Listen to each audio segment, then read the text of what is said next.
Dear students, now I am going to teach the topic Zener diode. It is a semiconductor diode. Okay.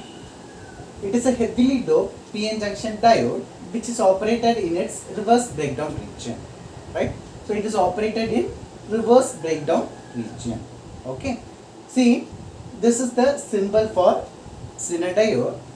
There are two terminals. One is anode, another one is cathode. Okay. There are two terminals. That's why dielectrode. Okay, right? So hence the name is diode. Okay, and let us see the operation of Zener diode. Right? So actually, what is meant by biasing? Applying external voltage, external DC voltage to any electronic device is known as biasing. Here we are applying DC voltage to Zener diode. Okay, there are two types of biasing in Zener diode. One is forward bias, another one is reverse bias. Okay. So forward bias means anode terminal is connected with positive terminal of the battery. Okay.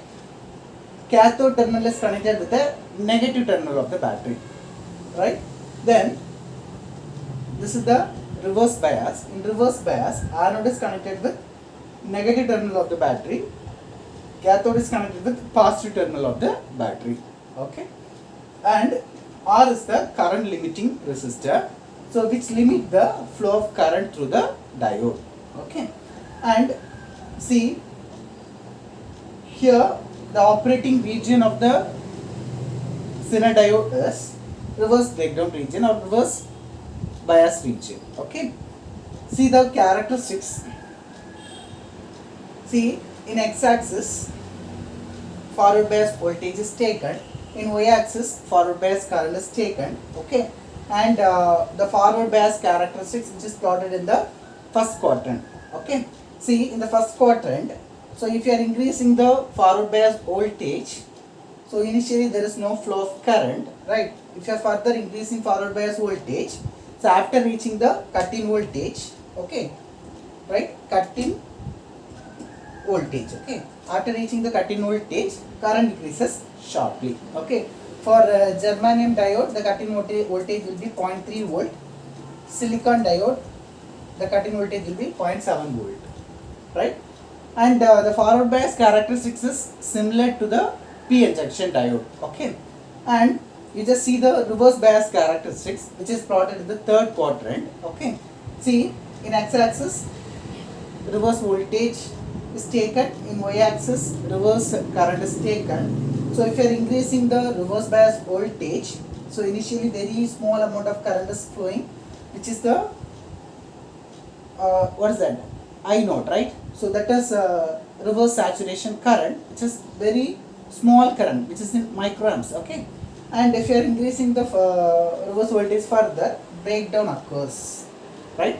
So after occurring the breakdown, current increases sharply, and here in this region, the voltage will be almost constant. Okay, that's why the Zener diode can be used in voltage regulators, right? And you just see here two types of breakdown occurs. One is Zener breakdown, another one is avalanche breakdown, right? Let us see one by one. See, Zener breakdown. Okay, so actually Zener breakdown means the breakdown occurs due to heavily doped junction and applied strong electric field, right?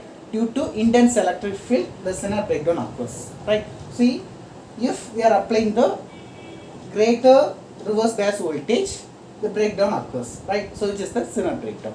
And avalanche breakdown, the breakdown occurs due to collision of accelerated charge carriers with adjacent atom, which is called as carrier multiplication, right? Because of that carrier multiplication, the breakdown occurs. That is called as avalanche breakdown, right? See, breakdown occurs due to collision of accelerated charge carriers. That means the fast moving accelerated charge carrier. You just consider a fast moving electron, right, which is collide with the atom, right?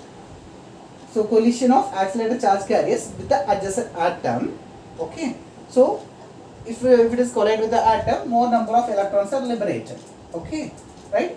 That process is called as carrier multiplication. Because of that carrier multiplication, the avalanche breakdown occurs. Okay, and after occurring the breakdown, the current increases sharply. And I told the voltage will be maintained constant, right? Then the doping level is high in case of Zener breakdown. Here in avalanche breakdown, the doping level is low, right? Then breakdown occurs at lower voltage compared to avalanche breakdown. Here the breakdown occurs at lower voltage itself, and here the breakdown occurs at higher voltage, right? Then temperature coefficient is negative in case of Zener breakdown, and temperature coefficient is positive in case of avalanche breakdown. Okay, and the applications of Zener breakdown. So it is used in voltage regulators, right? So Zener diode can be used as a voltage regulator. If it is connected in series, means that is series voltage regulator. If it is connected in parallel, means that is a shunt voltage regulator. Okay, right? So it is used to regulate the voltage, right? It is used to maintain the constant voltage, right? And one more important thing is that, so here the operating region of the PN junction Zener diode is reverse breakdown region, right? But PN junction diode, we should not operate the device in the breakdown region, right? So if we are operating in the breakdown region, the device may get damaged, right, in case of PN junction diode. But in Zener diode, the operating region is reverse breakdown region. That's the difference, okay? And the next application is peak clippers, right? So in the waveform, the peak of the waveform can be clipped by the help of this circuit, right? By the help of this Zener diode, right? For that circuits, Zener diode is used. Then wave shaping circuits, right? Then protection circuits, right? So these are the applications of Zener diode. Okay, thank you.